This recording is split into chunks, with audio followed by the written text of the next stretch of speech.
Graça e paz para todos, que Deus continue nos abençoando. Muito bom cantarmos louvores ao nome do nosso Deus. Essa música em especial que fala da grandeza de Deus. Muito bom estarmos reunidos como igreja para poder celebrá-lo, para poder adorá-lo e crescer cada vez mais no conhecimento do Senhor. Nós estamos dando continuidade à série, o livro de Romanos, o Evangelho que transforma. Chegamos semana passada no capítulo 5 e hoje vamos concluir o capítulo 5. Hoje é o nono sermão, né, e vamos até o capítulo 7. Eu quero te lembrar algumas coisas importantes, né? Uma delas é que Paulo ele está falando aqui para Romanos, para judeus convertidos e gentios. Gentios são todos aqueles que não são judeus. Então, ele está falando para judeus e gentios convertidos. É bom que a gente não perca disso em mente, porque esse era o público-alvo de Paulo. É claro que essa palavra chegou até nós, essa palavra nos abençoa, nós aprendemos muito com essa palavra e vivemos através dela, mas não podemos perder isso em mente. Esse era o público primário, esse era o público-alvo de Paulo. Ele começa a carta dele para essa igreja que se reunia na cidade de Roma, apresentando ali o evangelho de forma sucinta, mas poderosa. Ele fala da condição de todo ser humano, ele fala da nossa natureza caída, e ele finaliza esse trecho no capítulo 3 dizendo que todos pecaram, e a partir do versículo 24 do capítulo 13, ele começa a falar sobre a justificação, sobre a graça de Deus, sobre essa doutrina maravilhosa. E hoje, de certo modo, ele vai encerrar esse assunto aqui. Vai tratar em outros momentos ainda, mas ele, de certo modo, encerra o que ele vem falando sobre justificação lá desde o capítulo 3, versículo 24. Eu quero te convidar a abrir sua Bíblia em Romanos, capítulo 5, do versículo 12 até o versículo 21. Romanos, capítulo 5, do versículo 12 até o versículo 21. O texto também vai ser projetado na versão NVI, mas eu pedi para que você mantenha a sua Bíblia aberta e, se for possível, deixar marcado para que você dê uma boa folheada na sua Bíblia, porque nós vamos citar outros textos também. Mas nós não vamos sair do texto original aqui, nós vamos estar sempre revisitando ele, para poder entender o que a palavra de Deus quer dizer para mim e para você. A palavra de Deus diz o seguinte: portanto, da mesma forma como o pecado entrou no mundo, e aqui é interessante porque Paulo começa com a palavra portanto, então ele está querendo concluir alguma coisa. Da mesma forma como o pecado entrou no mundo por um homem, e pelo pecado a morte, assim também a morte veio a todos os homens, porque todos pecaram. Pois antes de ser dada a lei, o pecado já estava no mundo. Mas o pecado não é levado em conta quando não existe lei. Todavia, a morte reinou desde o tempo de Adão até o de Moisés, mesmo sobre aqueles que não cometeram pecado semelhante à transgressão de Adão, o qual era um tipo daquele que haveria de vir. Entretanto, não há comparação entre a dádiva e a transgressão. De fato, muitos morreram por causa da transgressão de um só homem, mas a graça de Deus, isto é, a dádiva pela graça de um só, Jesus Cristo, transbordou ainda mais para muitos. Não se pode comparar a dádiva de Deus com a consequência do pecado de um só homem. Por um pecado veio o julgamento que trouxe condenação, mas a dádiva decorreu de muitas transgressões e trouxe justificação. Se pela transgressão de um só a morte reinou por meio dele, muito mais aqueles que recebem de Deus a imensa provisão da graça e a dádiva da justiça reinarão em vida por meio de um único homem, Jesus Cristo. Consequentemente, assim como uma só transgressão resultou na condenação de todos os homens, assim também um só ato de justiça resultou na justificação que traz vida a todos os homens. Logo, assim como por meio da desobediência de um só homem, muitos foram feitos pecadores, assim também, por meio da obediência de um único homem, muitos serão feitos justos. A lei foi introduzida para que a transgressão fosse ressaltada, mas onde aumentou o pecado, transbordou a graça, a fim de que, assim como o pecado reinou na morte, também a graça reine pela justiça para conceder vida eterna mediante Jesus Cristo, nosso Senhor. Deus aplique sua palavra aos nossos corações. Feche seus olhos e vamos falar com Deus mais uma vez. Senhor, muito obrigado pela tua palavra, lida, apresentada. É a tua palavra poderosa que transforma os nossos corações. Então, eu quero te pedir que o Espírito Santo possa nos iluminar para que possamos compreender e tornar a tua palavra algo prático na nossa vida. Nós suplicamos isso e fazemos isso em nome de Jesus Cristo. Amém. Paulo, mais uma vez, ele quer explicar algumas coisas aqui para essa igreja que se reunia ali na cidade de Roma. Se no capítulo 4 ele falou muito sobre Abraão, agora ele vai falar muito sobre Adão. Então, se por acaso eu falar Abraão em algum momento aqui, vocês entendam Adão. Tudo bem? Abraão, Adão. Mas ele vai sempre se referir agora no capítulo 5 a Adão. Mas antes de entrarmos na explicação exata do texto, nós precisamos definir, entender algo fundamental. Adão existiu mesmo? O Adão é um ser mitológico. Ele existiu mesmo, ou ele é um personagem fictício para poder ilustrar uma história? Isso, queridos, precisa estar muito claro para mim e para você, porque toda a compreensão da palavra de Deus depende disso. Toda a nossa situação depende dessa compreensão e termos essa certeza. A partir de 1859, se difundiu uma teoria chamada teoria da evolução. E mais recentemente surgiu também uma coisa chamada evolucionismo teísta, que afirma que Deus criou todas as coisas, mas foi pelo processo da evolução.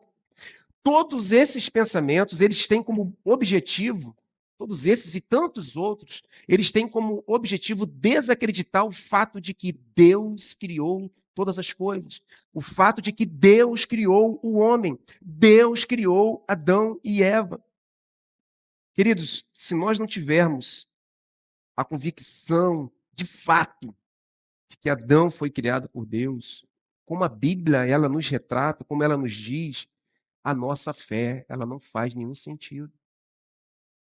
E a gente precisa refletir sobre isso, porque pode não parecer, parece que eu estou dizendo uma coisa óbvia para a gente, mas muitos ainda pensam que Adão não existiu, foi só um personagem criado para poder contar uma história. Perceba, se Adão é um ser mitológico, logo, ele não pode ser um tipo daquele que haveria de vir, como nós lemos no versículo 14. Se você olhar para a sua Bíblia no final do versículo 14, Paulo vai se referir a Adão como um tipo daquele que haveria de vir. E ele está apontando para Cristo. Se Adão é um ser mitológico, o registro da criação do homem em Gênesis não é verdade. Logo, a palavra de Deus não tem crédito, não somente os 3 primeiros capítulos de Gênesis, mas toda a história da narrativa bíblica. Se Adão, olha aí o Abraão aí, olha. Se Adão é um ser mitológico, não houve queda e, consequentemente, não houve pecado. Isso significa dizer, queridos, preste atenção, que Jesus Cristo morreu em vão. Porque Adão era um tipo daquele que haveria de vir. Como viria alguém se Adão de fato não existiu? Então nós precisamos ter essa certeza. Porque se não tivermos isso bem definido, dificilmente nós vamos compreender e até aceitar o que Paulo está dizendo aqui no capítulo 5, nessa segunda parte do capítulo. Nada, querido, vai fazer sentido em toda a história da Bíblia. Tendo isso em mente, crendo que o registro de Gênesis sobre a criação, ele de fato é verdadeiro, Deus criou Adão, Deus criou Eva, eu queria ressaltar alguns pontos importantes no texto com vocês. E, em primeiro lugar, eu queria falar exatamente sobre ele, sobre Adão, o primeiro homem. E esse primeiro ponto está registrado aí do versículo 12 até o versículo 14. Eu quero falar um pouco sobre ele, o que o fato de Deus ter criado ele e do fato dele ter pecado, o quanto isso nos impacta hoje, ou impacta toda a humanidade. Já no versículo 12, nós vemos verdades profundas em uma reação em cadeia. Verdades que nos ajudam a compreender a nossa situação, a situação de toda a humanidade. São 3 pontos importantes. E o primeiro, que o texto está dizendo, olha para o versículo 12, vai dizer que o pecado entrou no mundo por um homem. Adão vivia no Éden em uma relação perfeita com o Senhor, em uma relação harmoniosa com Deus. Ele vivia em uma relação harmoniosa com o seu semelhante. Ele vivia em uma relação harmoniosa com toda a criação. Aliás, ele era um representante do próprio Deus para cuidar de todas as coisas. Olha Abraão, olha Adão, olha eu aí, ó. Você está no Éden. Cuide das coisas. Administre as coisas. Cuide das coisas que eu criei. Adão, ele era um representante de Deus. O pecado entra no mundo, querido, quando Adão decide pecar, quando ele desobedece a Deus, pois ele tinha uma ordem direta de Deus para não comer da árvore do conhecimento do bem e do mal. E esse registro, esse relato, está em Gênesis 2. Se você quiser ir lá, no início da Bíblia, Gênesis 2, versículos 16 e 17, percebam a ordem dada, direta de Deus para Adão. O texto diz o seguinte: e o Senhor Deus ordenou ao homem. Percebam, a ordem foi dada a Adão. Por isso, mesmo a mulher tendo comido do fruto primeiro, Deus vai cobrar de Adão. Por quê? Porque ele era o responsável, ele é o nosso representante. O Senhor Deus disse para ele: coma livremente de qualquer árvore do jardim, mas não coma da árvore do conhecimento do bem e do mal, porque no dia em que dela comer, certamente você morrerá. É importante ressaltar aqui, queridos, que Adão, ele tinha a possibilidade de não pecar. Ele tinha o que nós chamamos hoje, conhecemos hoje como livre-arbítrio, a possibilidade de escolher entre o bem e o mal, a possibilidade de escolher obedecer à ordem do Senhor ou não obedecer. E livre-arbítrio é diferente de livre agência. Livre agência, queridos, são as decisões comuns que nós tomamos na vida. Às vezes não tão comuns assim, não tão simples assim, mas eu posso escolher, por exemplo, que roupa eu vou usar. Depende de você também, né? Às vezes é a sua esposa que decide a roupa que você vai usar. Talvez esse seja o meu caso, talvez não seja o seu. Mas você pode escolher com quem você vai se casar, você pode escolher a profissão que você vai ter para a tua vida. Você pode escolher a hora que você vai acordar. Isso é livre agência. Mas a partir de Adão, nenhum ser humano tem mais o livre arbítrio. Ninguém é capaz de decidir: olha, eu não vou pecar. Pois, como diz o texto que nós lemos, todos pecaram. No capítulo 3 de Gênesis, nós temos exatamente um relato da queda. Adão, ele peca e, com isso, como o texto diz, o pecado entrou no mundo. E continuando, o texto segue dizendo no versículo 2, e pelo pecado, a morte. Deus havia avisado Adão: olha, se você comer do fruto, certamente você morrerá. Por isso que ele diz: e pelo pecado, a morte.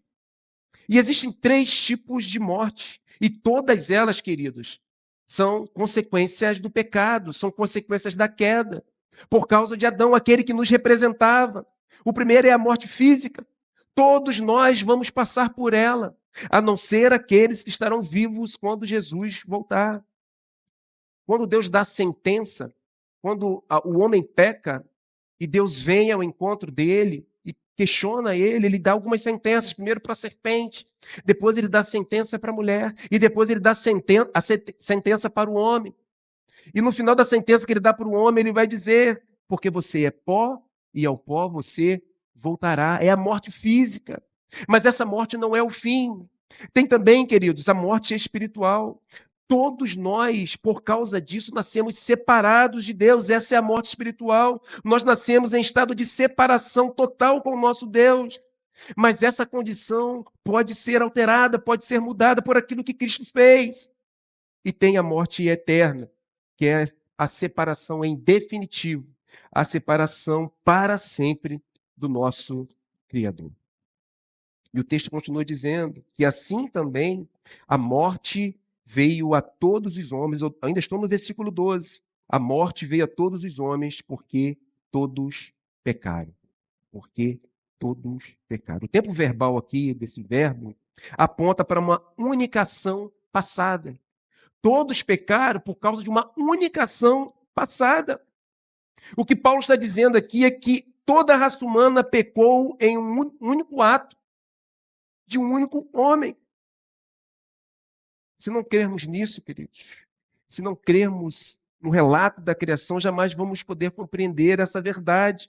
Paulo não está dizendo aqui que nós pecamos porque pecamos como Adão, mas porque todos estávamos em Adão. Nós somos representados por ele. Ele é o nosso representante, logo o que ele fez atingiu toda a humanidade. Percebam, queridos, se por o ato de um homem todos pecaram, somente pelo ato de um homem também todos seriam justificados. Por isso Deus se fez homem. Eu não era capaz, porque por conta do pecado a morte entrou. Essa morte, além de ser uma morte física, ela me deixa totalmente separado do meu Deus. E se eu não for transformado por aquilo que Jesus Cristo fez na cruz, eu vou morrer eternamente, uma separação eterna do Senhor. Percebe por que nós precisamos compreender de fato que Deus verdadeiramente criou o homem? Precisamos compreender isso para entender a nossa condição. Que nós já nascemos com essa condição. Versículo 13, Paulo vai ressaltar que o pecado ele já existia antes da lei. E diz que o pecado, versículo 13, não é levado em conta quando não existe lei. Paulo não está absolvendo aqui aqueles que vieram antes da lei. Nós já vimos isso anteriormente. Vimos isso no capítulo 1, que todos são indesculpáveis. Vimos no capítulo 2 também que a nossa própria consciência ela já nos acusa. Então, queridos, todos nós somos culpados. Mesmo aqueles que vieram antes da lei. Tanto que ele vai reforçar isso no versículo 14, acompanha, que a morte reinou antes da lei ser dada. E ele confirma que isso aconteceu, como segue o texto do versículo 14, mesmo sobre aqueles que não cometeram pecado semelhante à transgressão de Adão. Porque Adão, ele infringiu uma ordem, um mandamento direto de Deus, e nele somos todos culpados. John Stott ele fala sobre isso, o fato de que todos nós somos culpados por causa de Adão. Ele era o nosso representante. John Stott vai dizer o seguinte no seu livro A Mensagem de Romanos: não podemos apontar o dedo para Adão, inocente da nossa autojustiça, pois compartilhamos de sua culpa. E é porque pecamos em Adão que morremos hoje. Hernandes Dias Lopes tem uma frase que diz que a morte não trouxe somente arranhões, mas ela me matou. É olhar para o relato bíblico e perceber a nossa condição. No final do versículo 14, Paulo faz uma afirmação importante sobre Adão. Ele vai dizer que ele era um tipo daquele que haveria de vir. Um tipo daquele que viria para poder trazer vida. A palavra tipo aqui, quando Paulo usa essa palavra, significa uma figura, um modelo, uma sombra, um símbolo de algo que viria no futuro.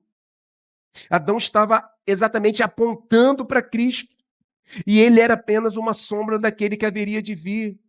Logo, se Adão não existiu de fato, como nós podemos crer nisso? Se Adão é o tipo Jesus, Jesus Cristo é o antítipo, ou seja, ele é o cumprimento do que foi prefigurado anteriormente. Se Adão é o primeiro homem, Jesus é o último homem, ou como alguns gostam de chamar, Jesus Cristo é o segundo Adão. Paulo fala um pouco sobre isso na sua primeira carta aos Coríntios, no capítulo 15, versículo 45, ele diz o seguinte: assim está escrito, e agora aqui ele vai citar lá o livro de Gênesis. O primeiro homem, Adão, tornou-se um ser vivente. E ele acrescenta: o último Adão, espírito vivificante. E Paulo está falando claramente aqui de Jesus Cristo, quando ele se refere ao último Adão, ou o segundo Adão, como alguns preferem.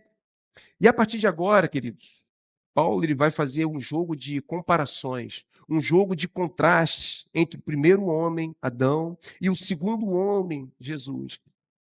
mas percebam que ele vai destacar a grandeza da obra de Cristo em detrimento do ato da queda de Adão. E esse é o nosso segundo ponto, Adão versus Cristo, e os seus contrastes. Do versículo 15 até o versículo 19. Eu peço que você acompanhe na sua Bíblia. Perceba que no versículo 15, ele começa usando a palavra entretanto. E essa palavra é uma conjunção que indica oposição, indica comparação, indica contraste entre uma coisa e outra. E ele vai fazer esse jogo até os versículos finais desse capítulo. O poder e o alcance da obra de Cristo são infinitamente maiores do que o ato de Adão. Perceba como Paulo quer enfatizar isso. Olha para o versículo 15 e 16, ele vai usar duas expressões, da qual ele quer deixar isso muito claro. No versículo 15, ele vai usar a expressão não há comparação. No versículo 16, ele vai dizer não se pode comparar. Ele está falando exatamente o ato de Adão em decidir pecar e o ato de Jesus Cristo. Não há comparação. Ele quer trazer exatamente essa ideia de que é impossível comparar a transgressão de Adão com a dádiva, com a graça de Jesus Cristo. Versículo 15. O ato de Adão foi uma transgressão. Ele violou uma lei direta de Deus. Já o ato de Cristo, nós vemos no versículo 15, foi uma dádiva, foi um presente, foi um ato de justiça. Não foi somente um ato de obediência, mas também de compaixão e amor. Enquanto, queridos, Adão ele quis se engrandecer, ele quis ser igual a Deus. O que a serpente fala ali no início, ali, no momento da queda? O que Deus disse para vocês? Nós não podemos comer. E a serpente vai dizer que disse isso para vocês, porque ele sabe que no dia que vocês comerem do fruto, vocês serão iguais a ele. Adão quis se engrandecer, ele quis ser igual a Deus, enquanto Jesus Cristo se sacrificou. Jesus Cristo se tornou como um de nós, morreu na cruz pelos nossos pecados. Percebam a diferença. E Paulo, ele vai fazer esse jogo de comparações e de contrastes até o versículo 21, mas sempre sobrepondo o ato de Jesus Cristo em detrimento do ato de Adão. A transgressão de um só homem trouxe morte para muitos. Olha o versículo 15, ele vai usar mais. Essa palavra muda tudo. Essa palavra mais no versículo 15 muda tudo. Ele vai dizer mais, por causa da dádiva, da graça de um só homem. A vida transbordou ainda mais para muitos. Se um ato de transgressão trouxe morte, mas um ato, a dádiva, a graça de Cristo transbordou ainda mais para muitos. Essa graça transbordou ainda mais. Isso significa dizer que ela ultrapassou todos os limites. Então, não, queridos, não há comparação entre a transgressão e a graça. A graça, ela transbordou, ela jorrou para a vida. Versículo 16. Se como consequência do pecado nos veio julgamento e condenação por causa da dádiva, daquilo que Jesus Cristo fez, que decorre das nossas transgressões, nós fomos justificados. Olha a temática que Paulo vem tratando aí já há alguns capítulos. Nós fomos justificados. E no final do versículo 18 vai dizer que a justificação traz vida a todos os homens, traz vida a todo aquele que crê. Queridos, nós estávamos mortos em nossas transgressões, em nossos pecados, mas o ato de Jesus Cristo nos deu vida. Paulo fala um pouco sobre isso em Efésios, no capítulo 2, versículos 1, versículo 4 e versículo 5. O texto diz o seguinte: vocês estavam mortos em suas transgressões e pecados. O versículo 4 começa dizendo, todavia, é o mesmo mais que ele usa no versículo 15, que transforma tudo que foi dito anteriormente. O texto de Efésios começa dizendo que nós estávamos mortos em nossas transgressões e em nossos pecados. E ele continua o texto a partir do versículo 4 de Efésios, dizendo, todavia, isso muda tudo que ele falou anteriormente. Deus, que é rico em misericórdia, pelo grande amor com que nos amou, deu-nos vida com Cristo, quando ainda estávamos mortos em transgressões. Pela graça, vocês são salvos. Paulo quer enfatizar aqui a grandeza, a superioridade do ato de Jesus Cristo. Queridos, é graça. Graça significa um favor que nós não merecemos. E nós temos muita dificuldade de lidar com isso. Nós temos dificuldade de lidar com a graça. Sabe por quê? Porque parece que nós temos que fazer algo. Nós temos que compensar. Nós temos que fazer algo para nos auto-justificar. Percebe quando alguém faz um agrado com você, qual a palavra que você usa? Obrigado. Obrigado significa dizer que você está obrigado a fazer algo por outra pessoa. Mas o que Cristo fez por nós foi graça. É claro que isso tem desdobramentos na nossa vida. Mas eu não fiz nada para conquistar isso. O que eu vou fazer a partir daí é consequência daquilo que Jesus Cristo fez em minha vida. Não é porque eu faço alguma coisa que Jesus Cristo transbordou graça na minha vida. Mas é porque ele transbordou graça na minha vida. É que eu vou fazer alguma coisa. Eu não faço nada para receber essa graça, querido. É um presente. A gente tem dificuldade para lidar com isso. Isso me fez lembrar do meu filho. Às vezes a gente usa algumas coisas para poder ser didático em casa, né? Ainda mais com uma criança de 5 anos. E meu filho está muito bagunceiro. Não sei se vocês têm filho nessa idade. 5, 6 anos, mas está muito bagunceiro. E aí ele vive pedindo coisa, né? É só meu filho que fica pedindo presente, arminha de gel, né? Tem um negócio agora que pinta, que eu até esqueci o nome, que tá pedindo. E, e eu falando com ele, filho, você precisa obedecer, você está muito respondão, você está desobediente. E do nada eu comprei um presente para ele, ficou sem entender. Ele não entendeu, na cabeça dele, cara, eu estou tão desobediente, como é que meu pai me deu um presente? E a gente tem dificuldade de lidar com a graça. A graça é um presente que nós recebemos quando nós não merecemos. Jesus Cristo fez isso por mim e fez isso por você, querido. Vamos seguir? Preciso terminar antes da meia-noite, né? Versículo 17, acompanha na sua Bíblia. Se pela transgressão de um só a morte reinou por meio dele, muito mais, olha a expressão que ele usa, muito mais, é aquela argumentação do maior para o menor que eu falei semana passada. Muito mais quer demonstrar que a obra de Cristo não apenas restaura o que foi perdido, a nossa condição, ela é restaurada. Porque o homem vivia em perfeita harmonia com Deus, mas o pecado, a queda, trouxe essa separação, trouxe a morte. Então ele veio para poder restaurar aquilo que havia sido perdido. Mas muito mais, ele eleva, supera e transforma. Muito mais aqueles que recebem de Deus a imensa, observem os superlativos que Paulo usa aqui. Muito mais aqueles que recebem de Deus a imensa provisão da graça e a dádiva da justiça, percebam, reinarão em vida por meio de um único homem, Jesus Cristo. Essa palavra imensa, quando ele diz imensa provisão da graça, quer dizer uma grandeza sem medida, uma grandeza que não pode ser limitada, avaliada e não pode ser contida. Não tem preço para nós, queridos. Não teve preço, mas teve preço para Jesus Cristo, que entregou a sua vida por mim e por você. Aquilo que eu não podia fazer, ele fez. Embora a morte tenha reinado para muitos, como nós vimos no texto, por causa da transgressão de um único homem, aqueles que foram alcançados pela graça, aqueles que receberam a dádiva de Cristo, reinarão em vida. Irmãos, se fomos salvos, nós já reinamos com Cristo hoje, pois o seu sacrifício, aquilo que Jesus Cristo fez na cruz do Calvário, instaurou o seu reino. Ele fez isso por mim e por você. Ele é o rei que viria quando nós olhamos para o passado, as pessoas que viveram antes de Cristo se encarnar.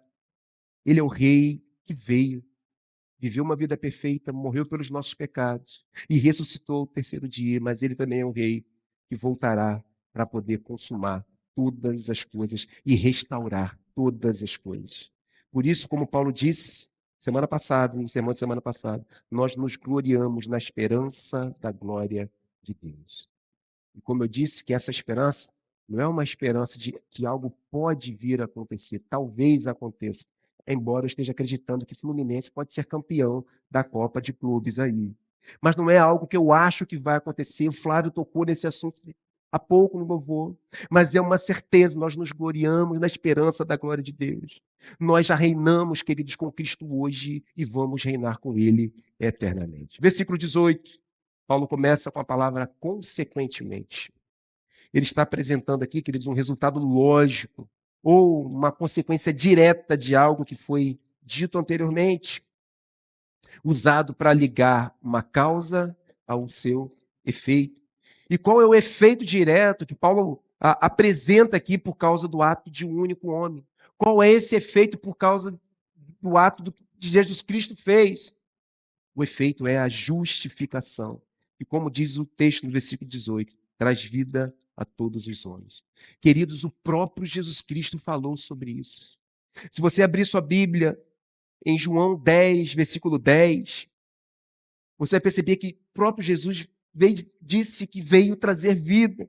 Ele fala: eu vim para que tenham vida e a tenham plenamente. Ou eu vim para que tenham vida e a tenham em abundância. É o transbordar. É isso que Jesus veio fazer por mim e por você. E esse é o efeito da justificação, a vida.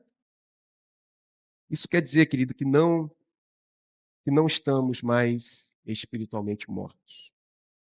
Se o Senhor nos levar hoje, eu sei que você não quer isso agora para você, mas se o Senhor nos levar hoje, nosso corpo voltará para o pó. Porque como foi dito lá no início, do pó viemos e ao pó nós voltaremos. Mas a nossa alma, ela se encontrará imediatamente com o Senhor.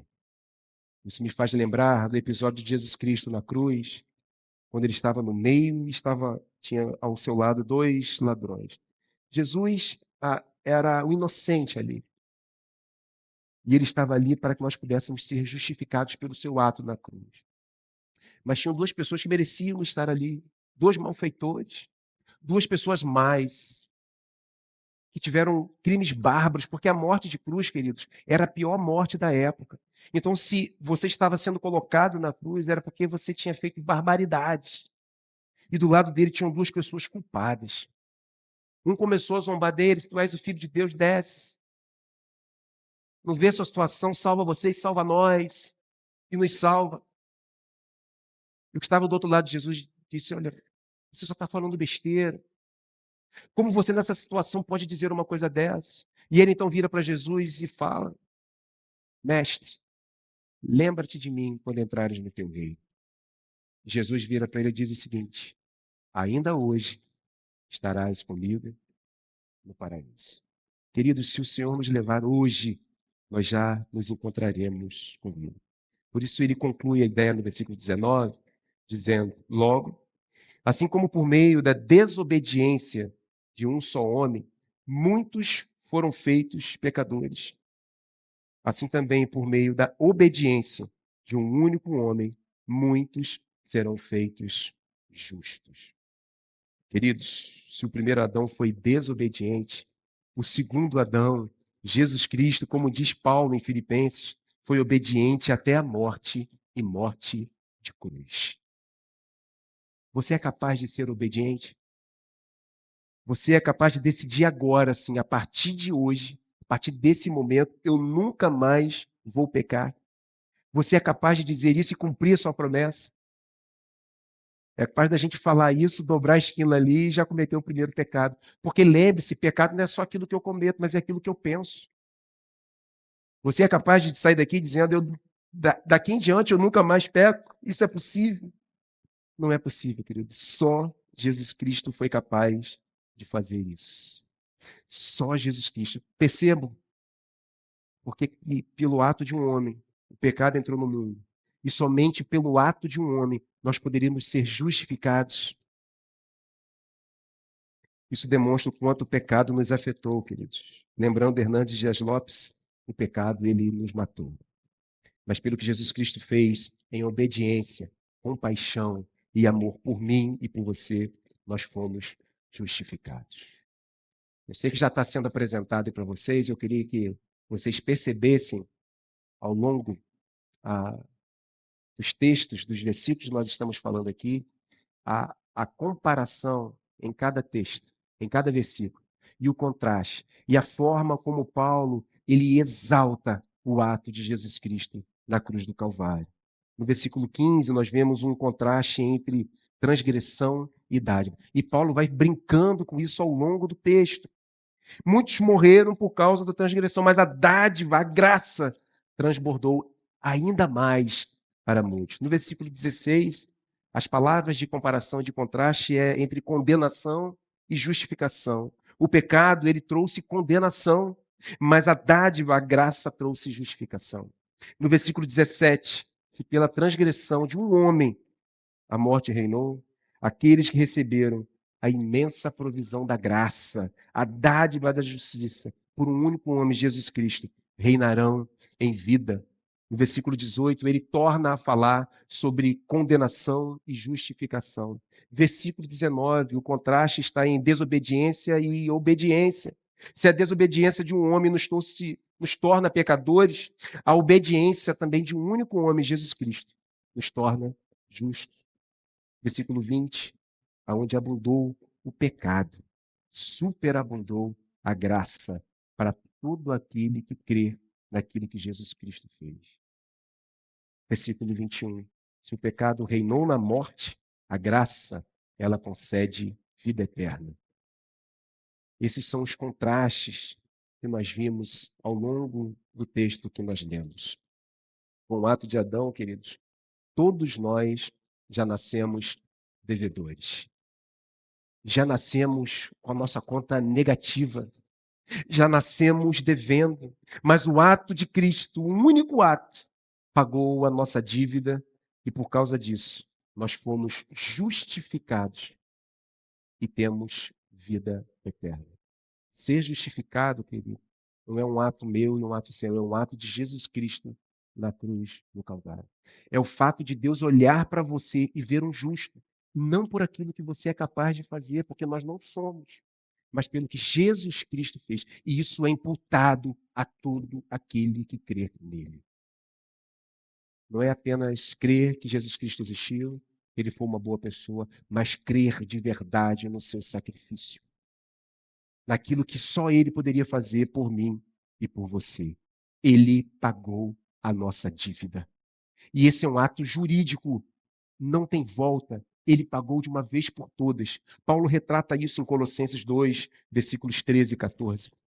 Ele diz que quando vocês estavam mortos em pecados e na incircuncisão da sua carne, Deus os vivificou em Cristo.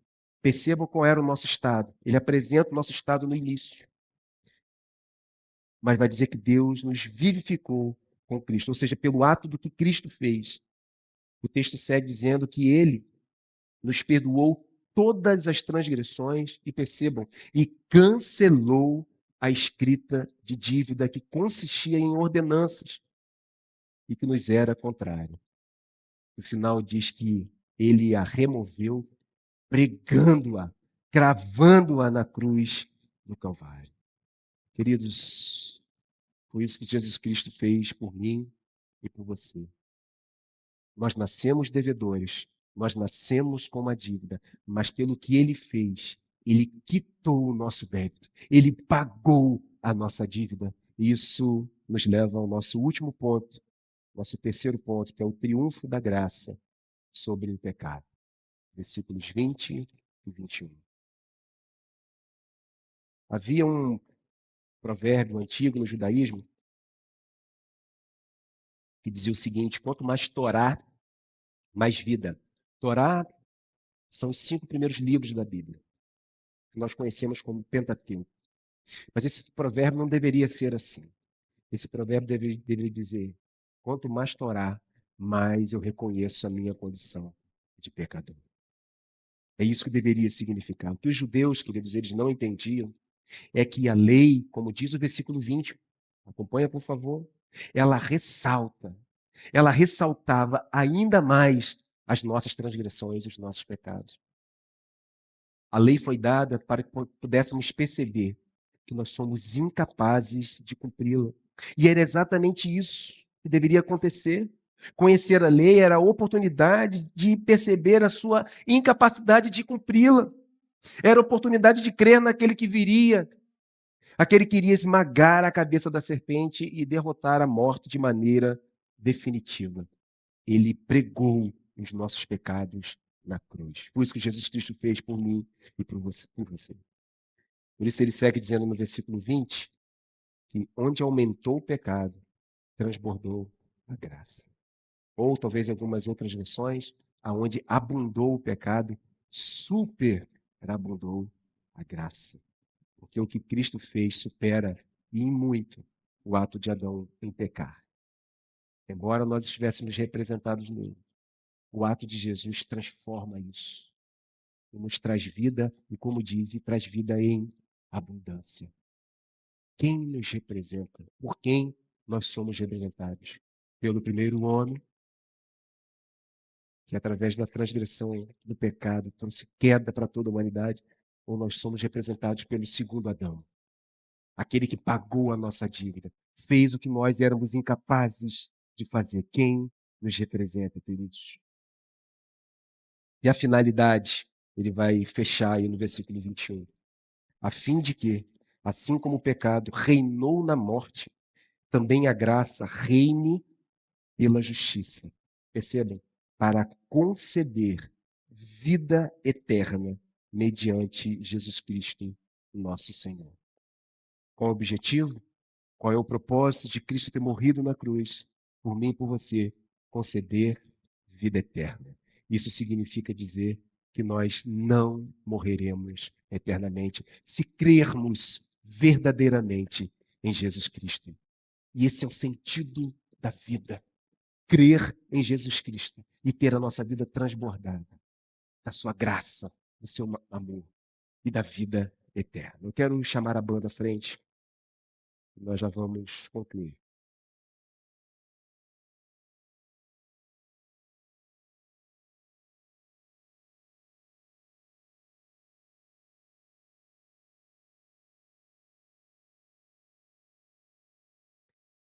A graça, queridos, ela não acompanha o ritmo do pecado.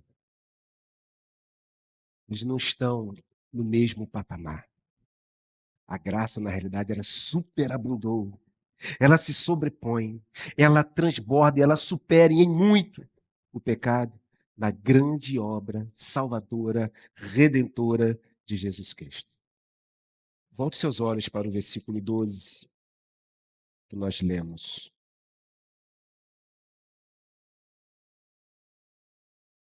Versículo 12, nós vimos que o pecado entrou no mundo por um homem e pelo pecado a morte. Interessante que o mesmo Paulo, em outro livro, nós já citamos 1 Coríntios 15 aqui, né? Mas ele vai dizer que o último inimigo a ser destruído, a ser derrotado é a morte. Isso está em 1 Coríntios 15, 26. Paulo vai dizer isso. O último inimigo a ser destruído, a ser derrotado é a morte. Isso me fez lembrar uma música do Fruto Sagrado. O nome da música é Noite de Paz. Um pedaço da música do Fruto Sagrado diz que a morte morreu de medo ao ver Jesus nascer. Através do ato de um único homem, de segundo Adão, de Jesus Cristo, a morte foi vencida. Nesse mesmo capítulo de Coríntios, só que no versículo 54, ele vai dizer que a morte foi destruída pela vida, pela vitória. A morte foi tragada pela vitória. Ó morte, onde está a tua vitória? Foi destruída pelo ato de Jesus Cristo na cruz. E a certeza que nós temos que Jesus Cristo venceu a morte é porque ele ressuscitou ao terceiro dia. Essa é a evidência, essa é a comprovação de que Jesus Cristo ele venceu a morte. E ele venceu a morte para nos dar vida eterna. Dá vida eterna a todo aquele que crê nele. Queridos, se cremos na obra de Cristo, podemos até passar pela morte física.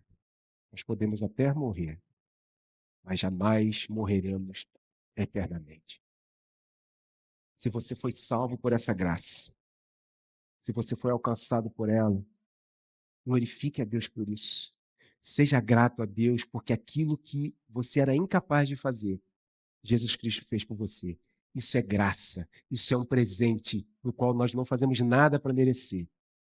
Mas o seu sacrifício nos tornou justos diante de Deus pelo seu ato, por aquilo que ele fez. Mas se você ainda não Reconhece isso. Se você ainda não se rendeu a esse amor, você está diante dessa oportunidade de se render ao Senhor e ter a sua vida transformada, ter a sua vida transbordando por esse amor que contagia e que transforma e que supera tudo que ficou no passado. Jesus Cristo fez isso por mim e por você. Entregue a sua vida ao Senhor, entregue o seu coração a Ele e viva essa vida de abundância que Jesus fez através da cruz, trouxe para mim e para você, através da cruz, através daquilo que Ele fez. Que Ele possa te abençoar, possa derramar a sua graça e seu amor sobre todos nós. Deus nos abençoe.